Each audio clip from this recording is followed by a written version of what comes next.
Welcome to today's webinar, Vulvovaginitis, Focus on Non-Infectious and Recurrent Conditions, which is the second of a two-part webinar from the Association of Reproductive Health Professionals, also known as ARHP. I'm Melissa Werner, Director of Education at ARHP, and it's my pleasure to serve as moderator today.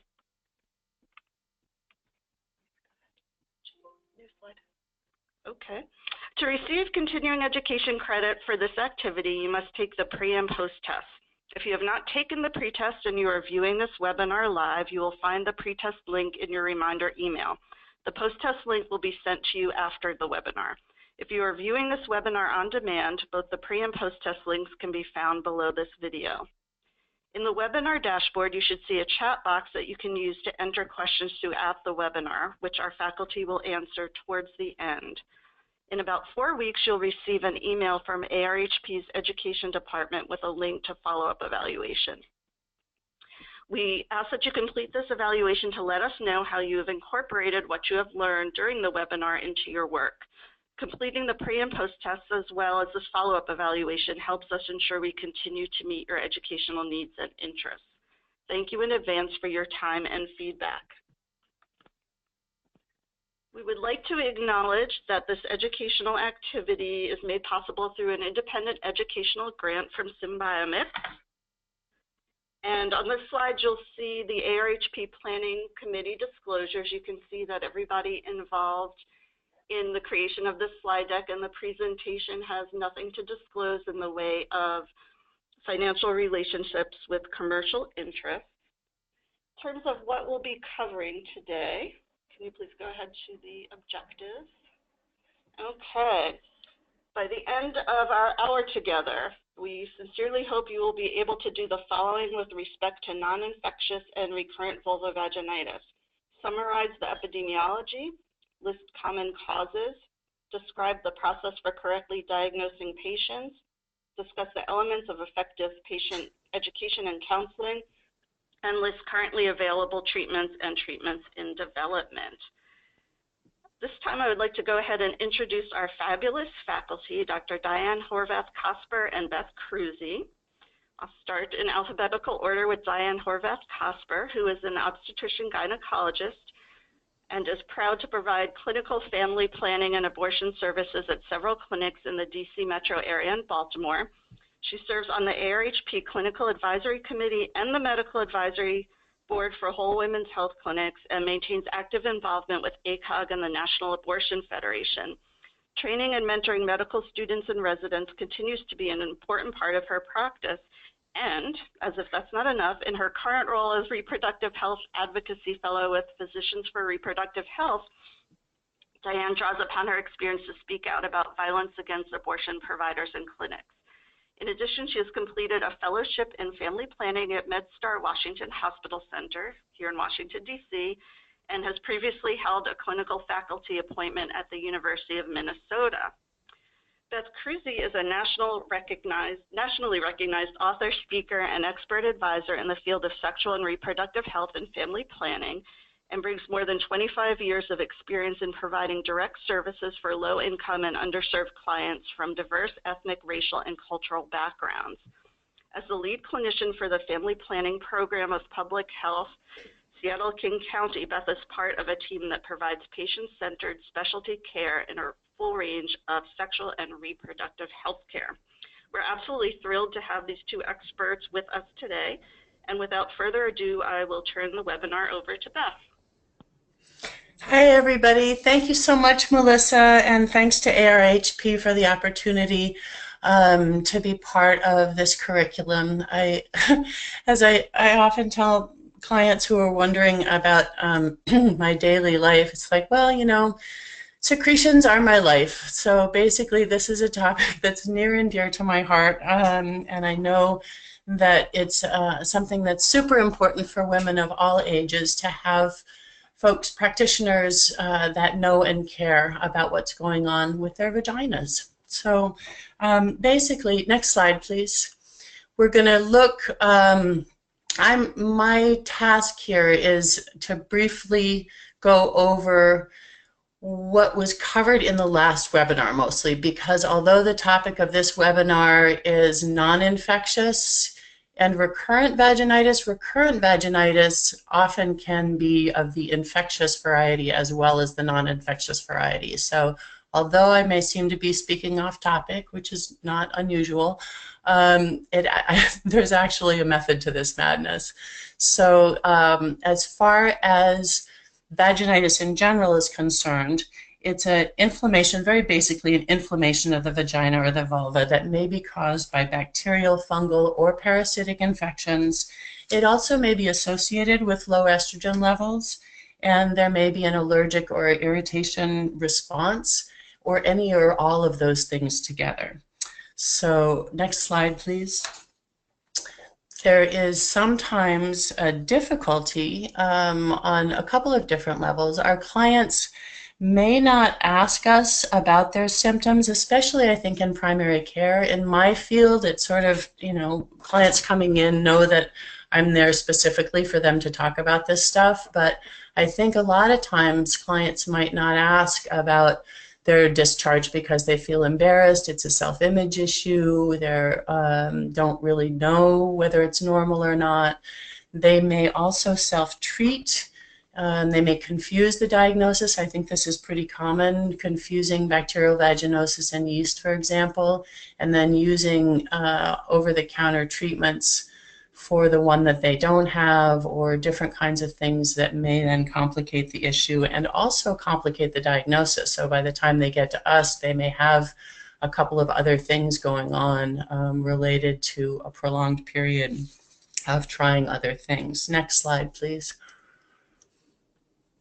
As we know, lots and lots and lots of money spent on treatments over the counter, but also I think, and this is why we're here today, to decrease the treatments that are prescribed unnecessarily or misprescribed, so that we want to really get accurate about our diagnoses. There's also adverse pregnancy outcomes that we know for both bacterial vaginosis and Trichomonas.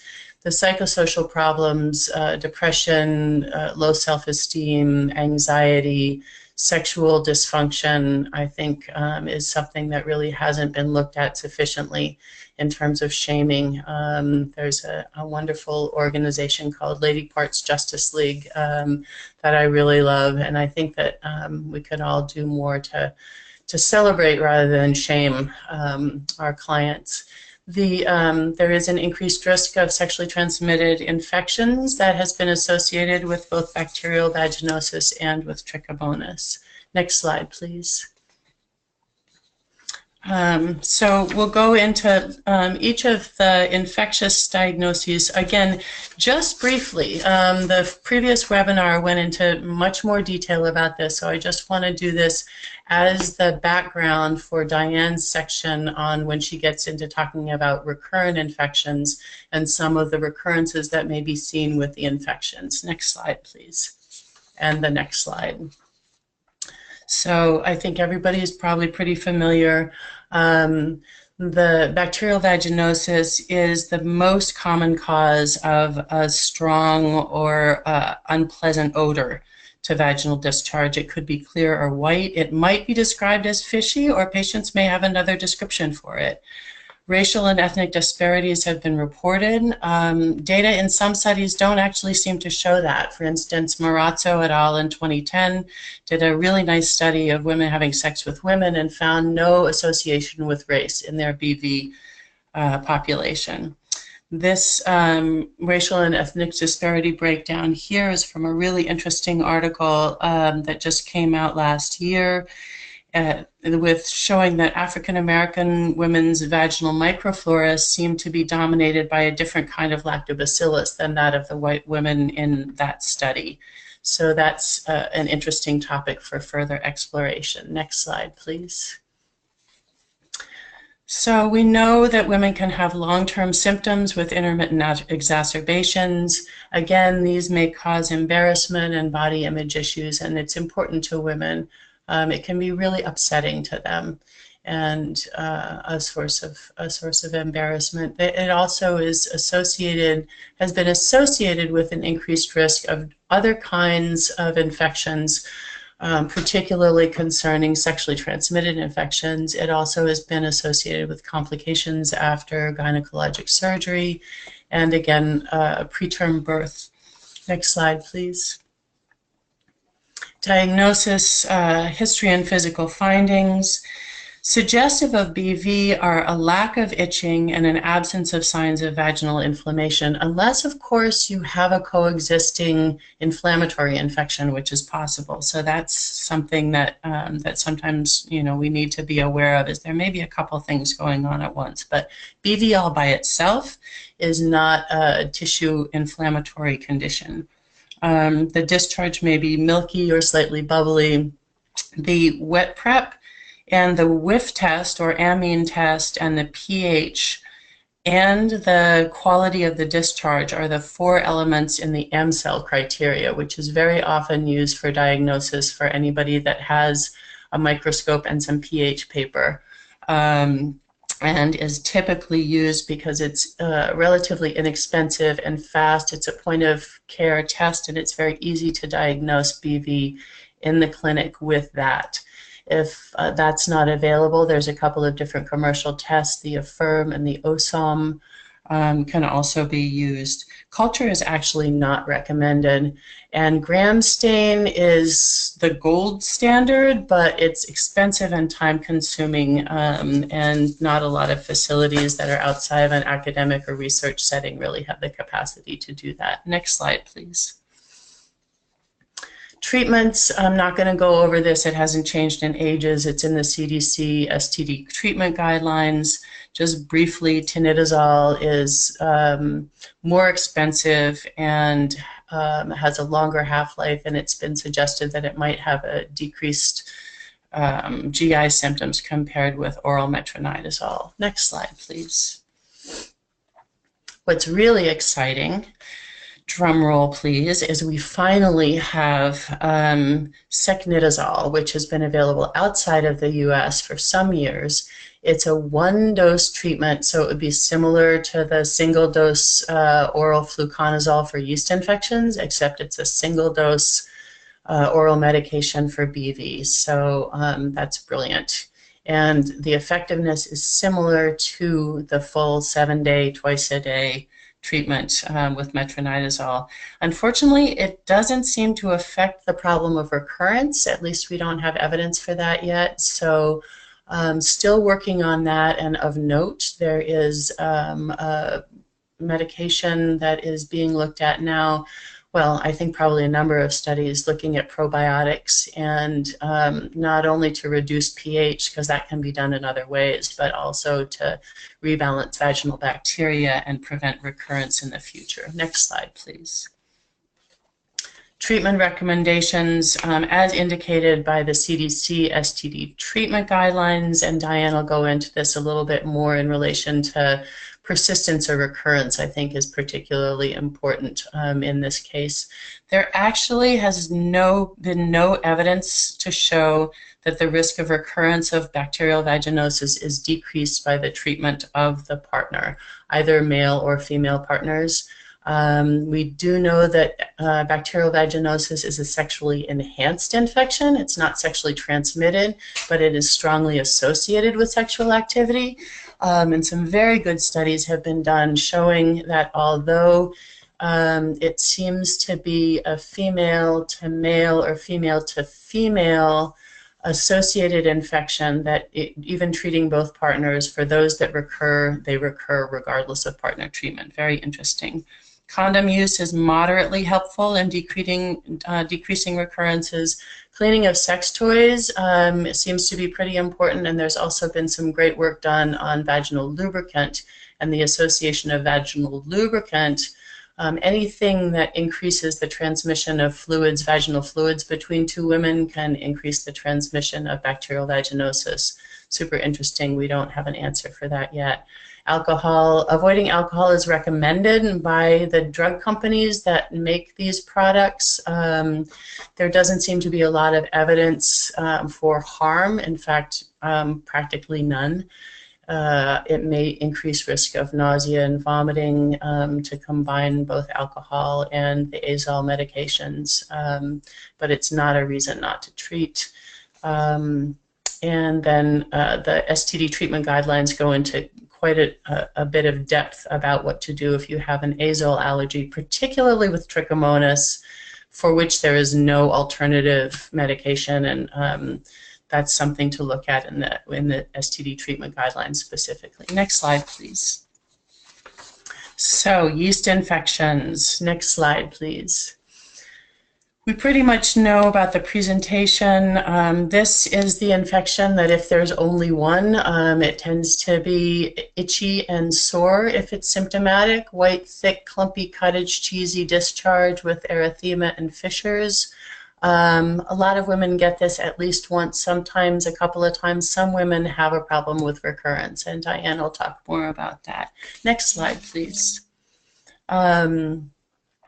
Complicated and uncomplicated. If it's uncomplicated, it usually clears with treatment. It may also resolve spontaneously or become quiescent. It may be a cyclic condition for some women that just kind of comes and goes. Symptoms come and go by themselves, and it doesn't necessarily need to be treated if it only, if their symptoms are mild and only last for a few days each cycle.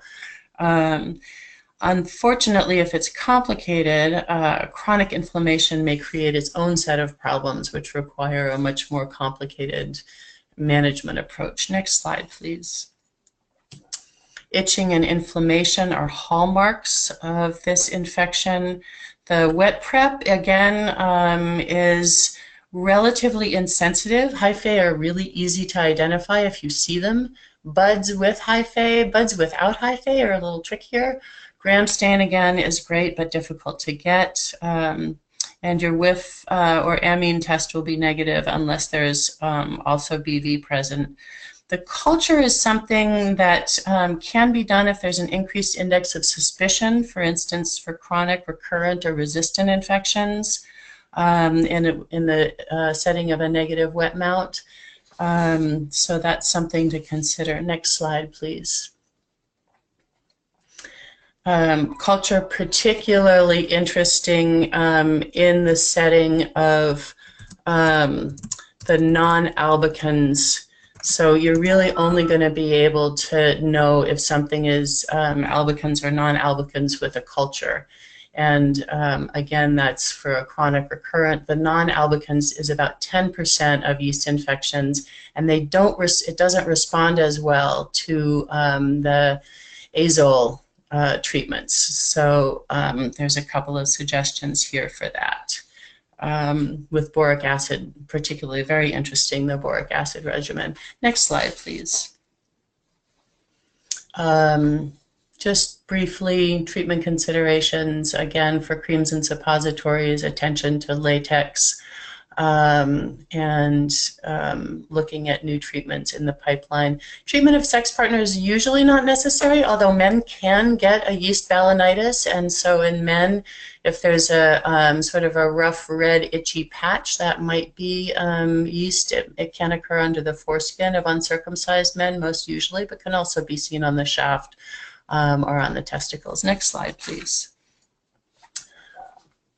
Lots of over-the-counter treatments. It can be really confusing. Recommend patients to talk to pharmacists. It's a really underutilized resource. They know a lot and they love to teach, so they don't get the opportunity very often. And then, of course, a full course treatment is really important. We're really used to stressing full courses for antibiotics, but I think maybe not so much for these vaginal creams, and it's also important that patients who don't want a recurrence get full resolution with a full treatment course. Next slide, please.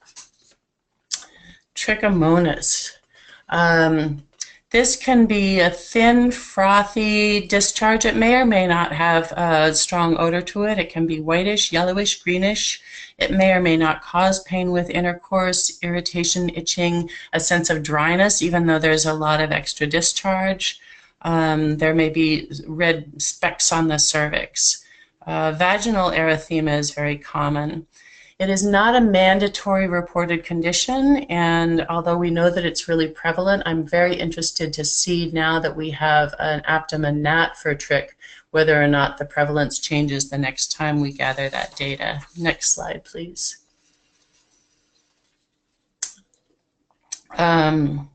May be asymptomatic. For a long time it was thought of as just a nuisance infection, and I think that's why it hasn't been in the past a mandatory reported condition. It doesn't seem to ascend, but it is, now we know that it's associated not only with an increased risk of acquiring HIV infection, but an increased risk of HIV shedding by those women who are infected with Trichomonas, and so they're more infectious as well as more susceptible to infection with HIV. It also has been associated with preterm birth and other adverse pregnancy outcomes. Next slide, please. Diagnosis again, history and physical. The wet prep is only about 50 to 65% sensitive, but it's 100% specific, and it's extremely satisfying to see the salsa, the Trichomonas doing the salsa under the microscope. So if for no other reason, I encourage you get a microscope in your clinic, because it's a very satisfying moment. You may see leukorrhea with that. The whiff test, again, negative unless you also have BV, which you can. pH can be variable. My eyes flew open when I saw my first trick under the microscope with a perfectly normal pH just about a year ago. Acidic pH. That was the first time ever. The NAT Aptima, 95 to 100% sensitive. Of course, it's going to be more expensive, but this is also a beautiful thing because it can check urine, and depending on your lab, it may also be validated for male urine specimens, and this is the first time just in the last couple years that we've had that. The other point of care tests are variable, 82 to 95%, and then culture 75 to 96. Really, the NAT is the great way to go if you can afford it. If your microscope, if you don't have one, or if you can't see it under the microscope but you have a strong clinical suspicion, then I think it's definitely worthwhile to send the NAT. Next slide, please. This is, again, CDC, STD treatment guidelines. We don't need to go into that in any more depth. Next slide, please. Again, avoidance of alcohol is recommended, primarily just to decrease GI side effects. We don't know of any other harms that have actually been reported through good clinical trials. There just isn't any evidence to support a firm contraindication to that. Avoiding sexual contact during treatment is a really good idea. Partner treatment is essential if they don't want to get it back. It's usually not part of the state patient-delivered partner treatment waivers. If you live in a state that has a waiver for expedited partner therapy, usually that's just for chlamydia and gonorrhea treatment and not for trick. But it's definitely important. Either have the partner come in, have them see their own provider, figure out some way to get them their treatment. And then retesting within 3 months is very important because it can be, there's a high recurrence rate. Treating resistant infection, about up to 10% of trick infections can be resistant to the usual single-dose treatment course. So we'll talk about this in the next slide a little bit. And then again, desensitization if there's an allergy to azoles. Next slide, please. Partner treatment is especially important in pregnancy and in a setting of HIV risk or positive HIV. And then abstinence until the therapy has been completed and both partners are asymptomatic. Next slide, please. Very important, rescreening. The recurrence rate is high. It's usually reinfection, but the resistance, as I said, it's about 10%. Interesting, low-level resistance is about half of that, and so folks that are resistant to an initial single-dose treatment course may in fact respond to a full week, just treatment for BV essentially. Metronidazole 500 twice a day for 7 days. will get you an additional success rate. And high-level resistance is pretty rare. This is a very interesting study because in addition to the 16.5% that were positive for trick after 3 months, a total of 23% were positive for at least one sexually transmitted infection. So either trick or chlamydia or gonorrhea or a combination of those three. And next slide, please. Thank you very much. I really appreciate your time and attention. And to Diane. Hi, everybody. Thanks for joining us today. I'm going to talk about non-infectious vulvovaginitis, and I think that we have all probably seen patients that get bounced back and forth from office to office, or you've seen them multiple times. They've seen multiple providers. They've been treated several times for BV and yeast and back to BV, despite not really meeting diagnostic criteria. And many of those patients may have something like a non-infectious vulvovaginitis, and it gets missed, it's treated incorrectly, or it's treated as infectious. So we're hoping to give you the tools that you need to recognize when something looks like non-infectious vulvovaginitis and treat it accordingly. Next slide. So common etiologies that we'll cover today are atrophic vaginitis, which is a result from a low estrogen state, typically due to natural menopause. So many of these women are, age 50 or older. But you also need to consider this in patients that are surgically menopausal, who can be much younger. There's also irritant dermatitis, and that is the result of contact with some type of irritant. It can be things like hygiene products, contraceptive products, moisture, detergents, perfumes, things like that. And then allergic dermatitis, which is a specific type of kind of irritant dermatitis or a specific type of response that makes inflammation. And again, it can result from many of the same things as irritant dermatitis, but these are products or conditions to which the person is actually allergic. Next slide. So the presentation that you typically get with atrophic vaginitis is pain, especially with intercourse. Some people describe itching, burning, even a feeling of dryness. They just say they feel dry kind of all the time. One of the interesting symptoms can be urinary urgency and frequency that can look a lot like a urinary tract infection. And also people on exam will have pale vaginal mucosa.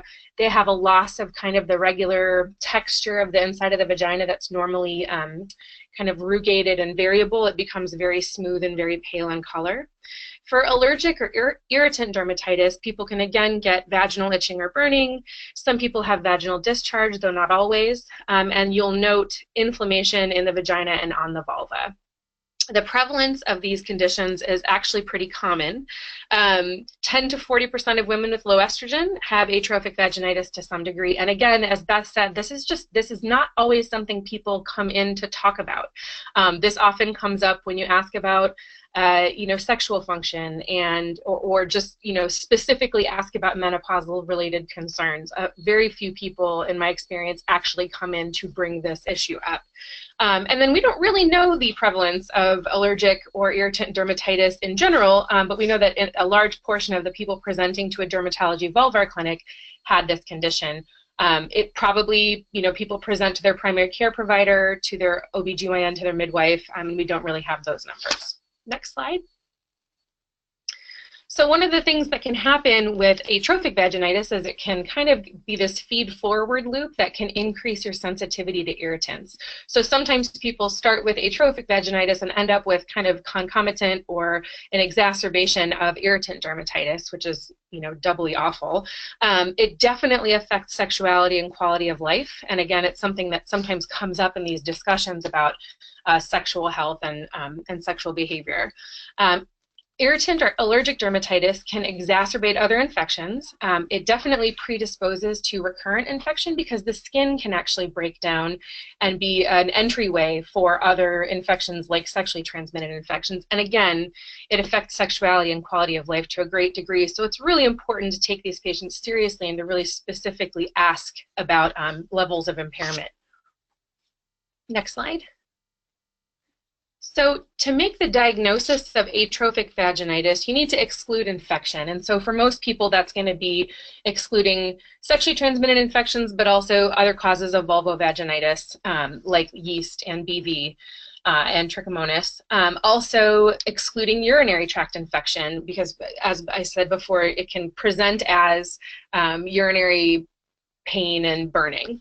Also, the vaginal pH tends to be elevated, and that's because the loss of estrogen basically brings the pH up. So there's not necessarily the kind of normal acidic vaginal pH. And then you can also see parabasal cells on a wet mount. They're immature epithelial cells, and they basically indicate this hypoestrogenic or low estrogen state. For irritant or allergic dermatitis, you want to do a history and physical, and actually you want to do a history and physical, obviously, with atrophic vaginitis as well. Again, exclude infection and biopsy. If you can't diagnose, if you're really flummoxed, if you've treated someone presumptively for what looked like allergic dermatitis that doesn't get better, it's really important to rule out some of the more serious autoimmune or inflammatory disorders, which pathologists diagnose based on a tissue sample, and also things like inflammatory cancers of the vulva. They're really rare, but it's a really bad thing to miss. Next slide. So treating atrophic vaginitis is actually pretty simple. Obviously, you want to treat any kind of concomitant infection. And then topical estrogen is the preferred treatment, and it's preferred partly because its lower systemic absorption makes it less risky, and you're putting it exactly where it's needed. It doesn't need to be in someone's bloodstream to help with localized low estrogen states. ACOG has a fantastic guidance listed there about how to use hormone therapy, how to use systemic estrogen, how to use topical estrogen. Obviously, if somebody has major contraindications to estrogen, they are not a candidate necessarily for topical estrogen, and this is something that you would look at the guidelines to kind of discern. Sometimes it's actually worthwhile to use both topical and systemic estrogen. For example, a patient who has severe vasomotor concerns, no contraindications to estrogen, and also has significant vulvovaginal atrophy, sometimes using a topical estrogen on top of the systemic can get faster relief for the vaginal symptoms. Next slide. So treating irritant or allergic dermatitis is a multifaceted kind of approach because sometimes it's not always possible to discern what exactly is causing the problem. So one of the things we tell people is to eliminate any potential irritants or allergens. So looking at the soaps they're using, encouraging them to use, only water to clean the vulva, looking at the detergents they use and helping them, switch to no fragrance, no dye preparations, telling them to stop using things like douches, stop using things like feminine hygiene sprays. And then also, again, we treat any infections that are present because a chronic infection can really cause a chronic dermatitis. And then obviously, symptom management is a huge portion of the treatment for dermatitis because if you remove the allergen, it doesn't immediately resolve the inflammation and the symptoms. And one of the things that can be really discouraging for people is they'll say, well, I switched to these, bland detergents, I did all these things, and I'm still having symptoms. And patience is key. Reassurance, see those patients again if they want to be, examined and checked out again. We recommend things like sitz baths with kind of lukewarm plain water, vulvar hygiene, like using, not using douches, not using feminine hygiene products, removing any, wet gym clothes after people come back from working out, or not sitting in a wet bathing suit. Cool compresses can be extremely helpful and soothing. Oral antihistamines like Zyrtec, Claritin, things like that. And then also topical corticosteroid ointment can be helpful. And ointment is actually preferred over cream because the ointment sticks around more and it's very lubricating and very protective. And also people sometimes get relief from barrier creams like petroleum jelly or zinc oxide, which is in diaper cream. So we've actually recommended that people use diaper cream to protect the skin while it heals. Next slide. So I'm going to talk a little bit about management of chronic or recurrent vulvovaginitis, which again is another reason people get bounced around to different providers, come back to your clinic repeatedly and not get relief. So it could be the result of treatment-resistant infection or reinfection, and that's why it's important, as Beth discussed, for certain types of vulvovaginitis to retest. And certainly, if you're finding that people aren't responding to one line of treatment for presumed yeast infection, then you need to send the yeast for culture to make sure you're treating it appropriately. There's also comorbid conditions that can really increase the likelihood of having recurrent vulvovaginitis. Things like diabetes, especially with poor glucose control, antibiotic use, HIV with poor control, and then low estrogen states for atrophic vaginitis. There also can be continued exposure to irritant. You know, you've asked someone to change their product out and it still hasn't helped. It's possible that you're just missing what the irritant is. And then also people can have persistent alteration of vaginal flora. So your normal flora in the vagina serves as this natural defense, along with the intact epithelial cells and estrogen.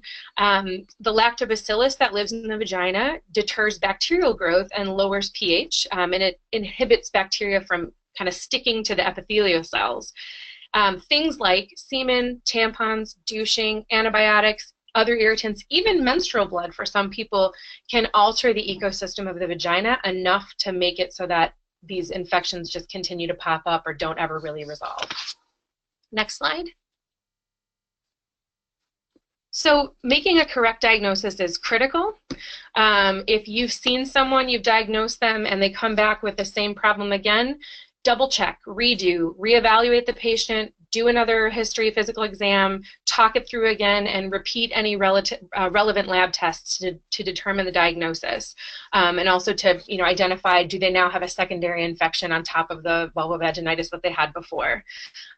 Getting people to treat any comorbid conditions or infections that might affect the treatment, so getting blood sugar under control, optimizing HIV meds, and that may not be something that you will do in your office, but that can certainly help as an adjunct to treatment. We discuss things like vulvar skincare and hygiene. Irritants can cause these persistent symptoms and predispose to infections. Again, people should not be douching, stay away from feminine hygiene products and other things that are specifically marketed, unfortunately, for vulvar use. And you really can consider a test of cure at the end of the treatment course. So for BV, you want to make sure all those Amsel's criteria are negative that Beth discussed. And for candidiasis, you can, again, do a culture and make sure that that's negative. If you've treated somebody several times for the same infection, you've diagnosed it and treated it several times, after 3 rounds of treatment, if they're still having problems, then they need to see an infectious disease specialist to rule out any kind of, infection you're not finding, or also to think about, does this person have an autoimmune condition that's preventing them from being able to fight these infections off? That's something that is beyond the scope of most primary care / women's health care providers. Next slide. So what do you do when you get somebody who has chronic symptoms and negative test results? And this happens all the time. Big thing you want to do is check saline microscopy again, and then consider atrophic vaginitis. So again, by history, somebody who has low estrogen due to menopause, it can even happen in the context of a progesterone dominant state like breastfeeding. So sometimes women will have vaginitis symptoms with breastfeeding and benefit from a little bit of topical estrogen. It's often misdiagnosed as recurrent yeast because of the symptoms. Another thing to consider is something that's really rare. It's called desquamative inflammatory vaginitis, or DIV, but it should be just in the back of your mind if you've treated somebody, they have negative test results, and they still have symptoms. So it presents like an atrophic vaginitis, but the estrogen levels are normal, and people sometimes have a sticky yellow discharge, and it gets misdiagnosed often as recurrent BV because people can have Gardnerella vaginalis in the vagina normally, and so when it shows up on a test, sometimes it's presumed that it's causing DIV. If you suspect this, either refer to a gynecologist specializing in vulvovaginal disease or a dermatologist who deals with vulvar disorders. And there's actually a group called the International Society for the Study of Vulvovaginal Disease, and they maintain a database of their members. Next slide. So one of the biggest parts of treating vulvovaginitis, especially recurrent and chronic, is to make sure that the patient actually understands and processes what you have said. All the knowledge in the world is no good if you can't communicate it clearly to the people that you're caring for. Next slide. So strategies for counseling that work for anything, but we'll talk about them here, are things like setting the stage, active listening, and the teach-back method. So we'll talk about those in the next few slides. Next slide. So setting the stage, know your purpose, and your purpose here is to help your patients reach the decision that is best for them to get resolution of their symptoms. Be an active listener, so eye contact, posture, facial expression.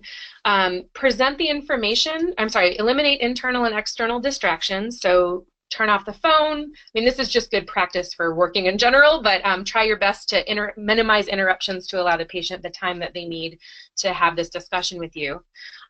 Present information in several ways. Some people are not good auditory learners.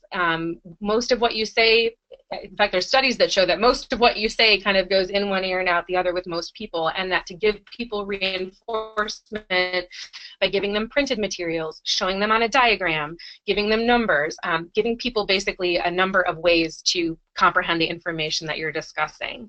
And that's especially important for low literacy patients or people with language barriers, making sure that you're using an interpreter as appropriate for those patients. And then ensure understanding. Ask the patient to repeat back what she has heard, and we'll talk about that a little bit more. Next slide. So active listening includes things like, what questions do you have about vulvovaginitis?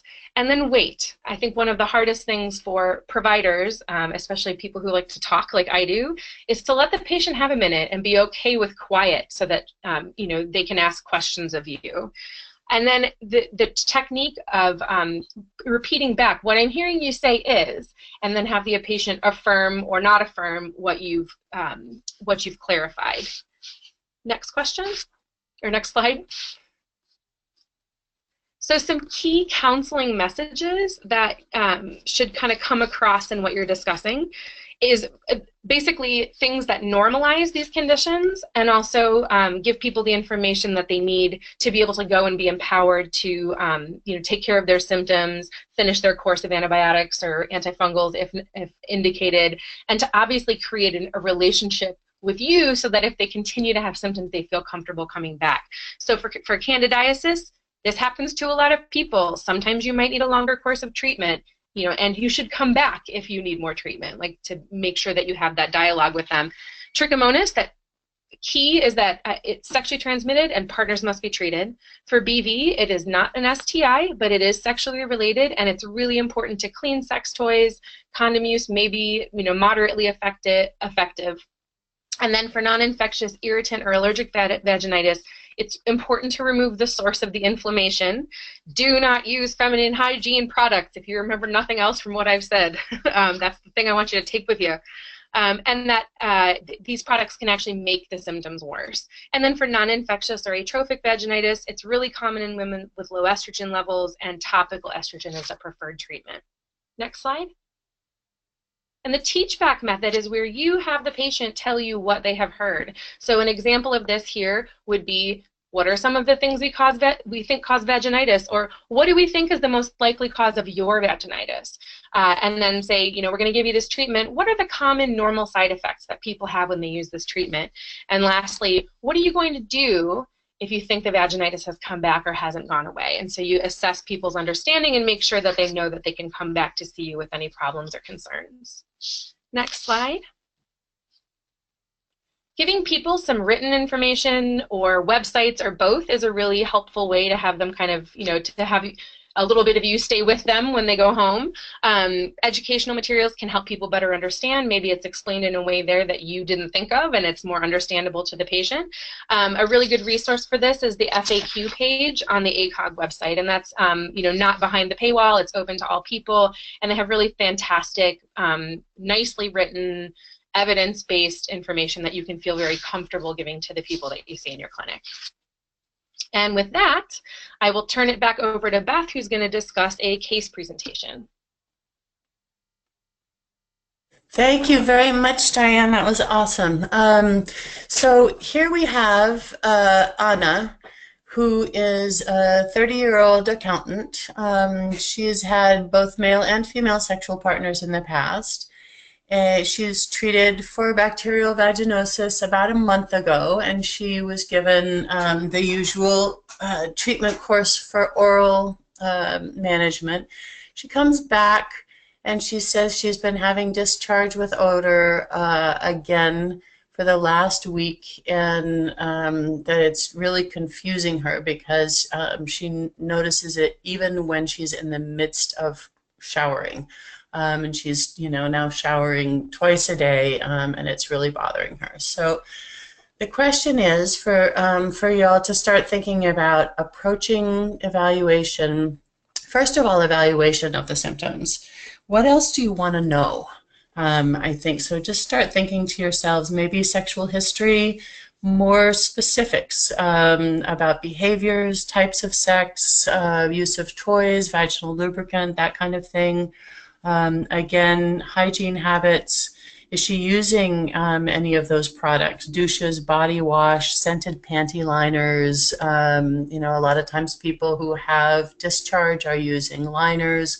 Most liners have perfumes in them, that fresh scent, spring scent liners. So, and then also a sexual history, any previous sexual infections, when was she last screened for STDs, and also her contraceptive use. Does she have an IUD? What kinds of methods is she using for that?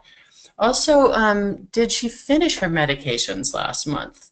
And did her symptoms resolve last month? And importantly, does she have a new sexual partner, and does that person have any symptoms? Next slide, please. So you get a little bit more information here. You find out that the discharge is non-itchy, doesn't hurt. She didn't actually finish her course. She's only had female partners in the last 3 months, and a new female partner 2 weeks ago. You do an exam. She's got clear gray discharge. There's no vaginal inflammation. Her pelvic exam is otherwise normal. She does have positive amine and 50% clue cells, no Trichomonas, and a vaginal pH of 5. So that's greater than the AMCEL criteria of either, I've seen it as 4.5 or 4.7, but 5 is definitely above either one of those. So you want to think about your medication options and ask her about what she might prefer for medication. And then the other thing to think about is counseling for adjuvant management. Some of the points that Diane made were really, really super important. Hygiene, I just think it's so ironic that they call them feminine hygiene products on the shelves when they actually cause infections and problems. There's nothing hygienic about those things.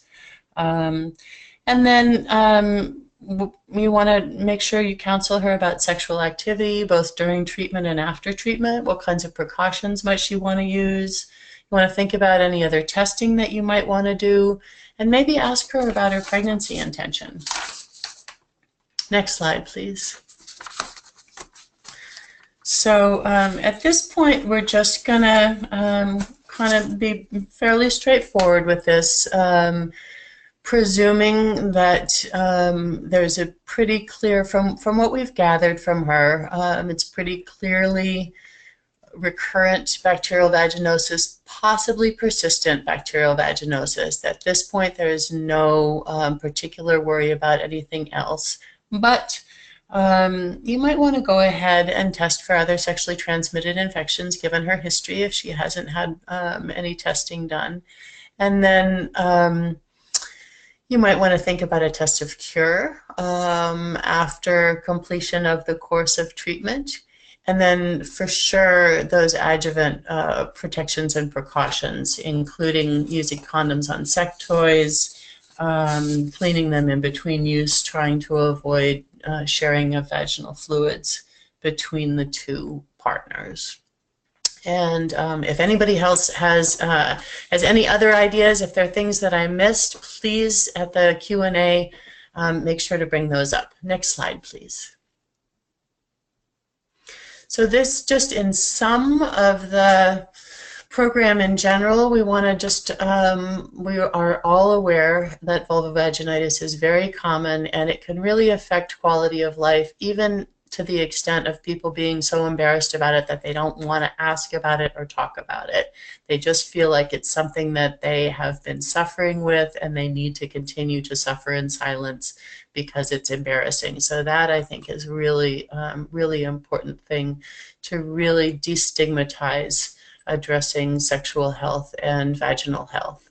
And then, of course, the potential for adverse pregnancy effects with bacterial vaginosis and trichomonas, and the increased infectiousness of other, you know, when there are these infections present, that there's an increased risk of other kinds of STIs.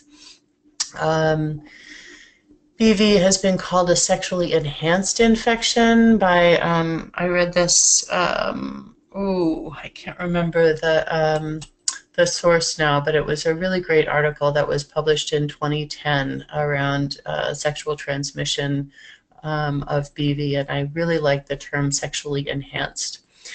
Effective treatment requires accurate diagnosis, and you can have more than one thing going at the same time. Diane's point, really good about going to specialist evaluation if you're just stumped, because sometimes those hoofbeats can be zebras and not horses, and so you want to send folks to people who have those extra special skills and facilities to be able to diagnose more complicated and rare conditions. And that, I think, is it. Next slide. Yes. Q&A. Off to you, Melissa. Thank you so much, Beth and Diane, for that excellent presentation. And as Beth said, we are going to move on to some participant questions. If you do have questions, please go ahead and type them into the chat box now. And then we have a couple to start off with. The first is from Bill, who says, if my office doesn't have access to wet prep or other in-clinic diagnostic testing, do you recommend treating based on symptoms and clinical picture and then changing the treatment if needed when send-out test results come back? Who would like to take that one? I can take it. This is Diane. So, you know, some clinics don't have that capability, or you don't see enough patients with vulvovaginitis to, you know, kind of justify having the microscope and the space and the supplies to do it. It's always best if you can get a diagnosis before you treat, but you know, I think the reality is people with symptoms want relief from their symptoms, and to the best of your ability, if you can, you know, treat for what you think they have, and certainly, you know, as Beth discussed, if you have strong clinical suspicion based on an exam, or if you can get your hands on some pH paper, and you are suspecting someone has something like BV, or the presentation is strongly suggestive of yeast, you certainly can treat. But be clear to the patient that, you know, we don't have the diagnostic testing yet. It might be that you have more than one thing going on, and it certainly could be that we change up your treatment if we find out that things are not what they seemed. Thank you, Diane. All right, we have a couple of other questions. What would you recommend for the male partner treatment of yeast balanitis? And I hope I'm pronouncing that correctly. This question is from Margaret. I'll take that one. Hi, Margaret. I think what can really easily be used is exactly the same medication that you're giving to your female client. The 1% clotrimazole cream is gentle, and on external tissues, on the penis or underneath the foreskin, it can be used twice a day rather than just once a day. But the same week-long treatment, or treat if needed, you can also extend the treatment for 10 to 14 days. But that should resolve, and you don't usually need to even write a separate prescription. It's very handy. Great, thank you, Beth. I've got a long and interesting case study question here from Deborah, who writes, menopausal patient has atrophic vaginitis, plus before menopause had long history of recurrent yeast with resulting vestibulitis, use of estrogen cream or intravaginal tablets associated with recurrent yeast infections, no comorbid conditions as listed, how to treat atrophic vaginitis and vestibulitis without risk of yeast recurrence, can probiotic be used? That's a complicated one. Anyone? This is Diane. I'm going to punt to the gynecologist here. This is tough. This is a time when it might be worthwhile to seek out either a menopause specialist, if you are not yourself one, or someone who specializes in vulvar disorders. You know, one of the things I can think of is maybe this person, if they were a candidate for systemic estrogen, it might be an alternative to using vaginal estrogen. I know that that's kind of like hitting, swatting a fly with a nuclear weapon, but I think for this patient, it's tough to, you know, kind of think you're going to be causing them another problem by trying to solve their atrophic vaginitis. It's possible that probiotics might help, although the data on probiotics is really not, I mean, it's not clear. I don't know that they would hurt necessarily, but certainly we haven't seen a ton of great effect from using probiotics in addition to these treatments for yeast vaginitis. The only other thing I can think of would be you could consider treating for atrophic vaginitis and also treating for yeast at the same time. So doing a little bit of monostat cream along with the intravaginal estrogen tablet or cream.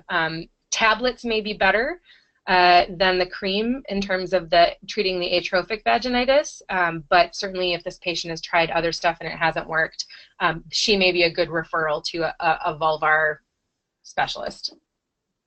Just to add, this is definitely a client that if you did do a yeast culture and it was non-albicans, this is somebody that I would not probably use a boric acid regimen with, because boric acid can be irritating. And some people may tolerate clotrimazole.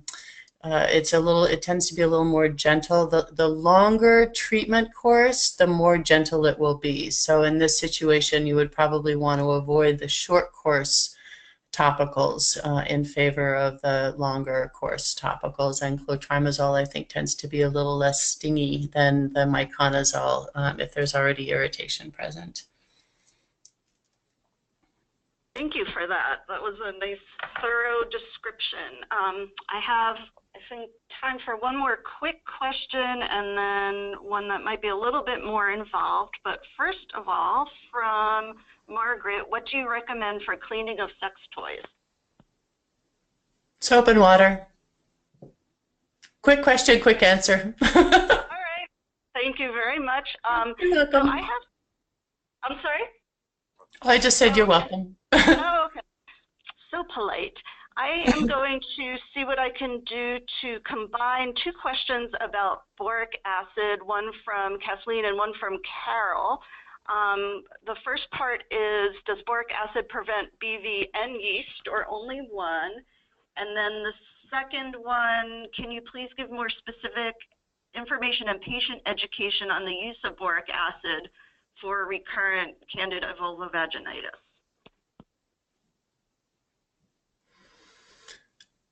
I'm going to let you take this one because I actually don't use boric acid very often. I don't know if you do.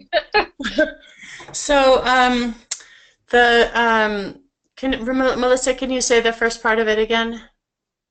Sure. The question was, does boric acid prevent BV and yeast, or only one?